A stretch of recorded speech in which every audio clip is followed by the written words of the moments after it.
And the next sacred cow is get a job, or go to school and get a job. Now, the problem with getting a job is, who do you think pays the most taxes? The owner of the business or the worker? To that, I'll turn to my accountant here, Tom. Well, it's clearly the employee who's paying the most taxes. And you know, I started as an employee right out of school, and I was paying high taxes. Even though my job is to reduce taxes, I was paying high taxes. And then I started, I know, ironic, isn't it? and then about 15 years ago, I started my own business. I started my own CPA firm, and I was now self-employed, and I was even paying more taxes.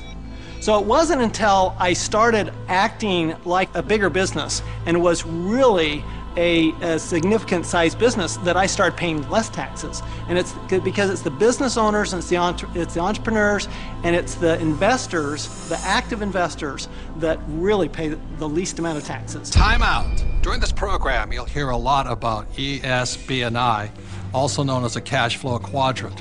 E stands for employee. Employees have a job. S stands for self-employed, small business, or specialist, like a doctor or lawyer. These people own a job. B stands for big business, 500 employees or more, and these people have other people working for them. And I stands for an investor, and investors have their money work for them. Now, my poor dad always said to me, go to school and get a job, and he wanted me to become an employee or a specialist like a doctor or a lawyer. My rich dad said, if you want to be rich, you have to be on the business owner or the I side. And that's the difference between my rich dad and my poor dad. If you look at the cash flow quadrant, you have the E, S, B, and I. The people that go to school are on the E and the S side. The S stands for specialists like a doctor or a lawyer, and E's are employees. But doctors and lawyers pay the highest taxes, right? Oh, by far. It's those people that are self-employed, because not only are they paying the highest income taxes, they also get the privilege of paying Social Security taxes and Medicare taxes on everything they earn. So they're paying extra taxes just to be in that S quadrant. Right, so when you go to school, again, this academic and professional, you go to school, and my mother wanted me to be a doctor. If I had followed in that footsteps, I'd be paying the highest tax possible.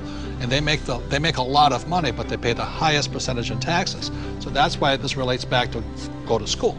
That's right, and they actually have the fewest options of reducing their taxes. The tax laws are really geared towards those people who are creating jobs. You know, and those are the entrepreneurs, those people who are creating housing and, you know, building real estate, because the government understands that's what we need. You know, we want the private sector to do that, and so we're rewarded for doing what the government wants us to do. And that's really all the tax law is. It's a system of rewards for people doing what the government wants you to do. Plus, you know, the other part of it too is this whole idea of getting a job. There was some kind of a myth out there that goes with get the job, get a safe, secure job. And so that by getting a job, somehow you're going to be taken care of for the rest of your life. And all you got to do is pick up any paper to see how many tens of thousands of people are losing their jobs. There are no safe, secure jobs, and now we're competing with India and Asia for jobs that were sacred to America at one point in time. So this whole idea of having a job that was secure is probably the most insecure thing you could be doing right now. The idea of a secure job is an industrial age idea. Exactly. The only option is put into your head is go get a job. And I wasn't around. Brainwashing. Yeah, I wasn't around entrepreneurs. I wasn't around business owners growing up. I was around employees. When I first started my company 15 years ago, I went back to my class reunion, which is always an interesting thing. And I remember saying to them, yeah, you know, I started a company about 5 years ago, and they looked at me like, oh, and some of them even said it. They go, you're so brave. And I'm thinking, you know, I've had this company for 5 years now. That is the longest I had ever worked anywhere. See, without financial education, you have to get a job. What's tragic today is so many people losing their jobs. They go back to school to get another job, but they're now competing with their kids. You know, that's insanity. So we're not saying jobs are bad. We're just saying as entrepreneurs, our job is to create jobs. The government doesn't really create jobs. They need more entrepreneurs. I didn't even know there was another option growing up. I didn't know there was another option. I didn't know. I thought all you could do was get a job.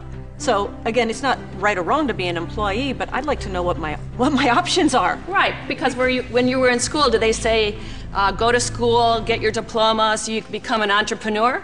No. I mean, you'll never hear that in the school system. No, they said work your way up the ladder, get the bigger Get paycheck, get a better job, higher pay. But you're right, job is the only option that you'll hear in school as a rule. And job stands for just over broke, you know?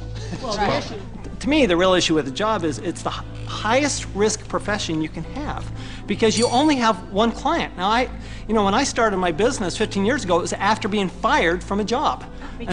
And what I recognized was that, you know what, I had no control over my life because I had one client. That was my employer. Whereas now I have hundreds and thousands of clients. One client fires me, it's not the end of the world. You know, now my risk has gone down considerably, almost to nothing. Where when you have a job, I mean, it's just a high risk play. Plus, the other thing is you're in complete control. That's the piece that I like. I like being able to, if I lose a client or You're an entrepreneur because nobody would hire you. I'm unemployable, there's no question. Tell the truth. But it's nice, like if you're going to lose some business or you do lose some business, you can go out and generate business and fill that gap. Financial security is more important than job security. Time out. E's and S's get punished for making mistakes or they lose their job.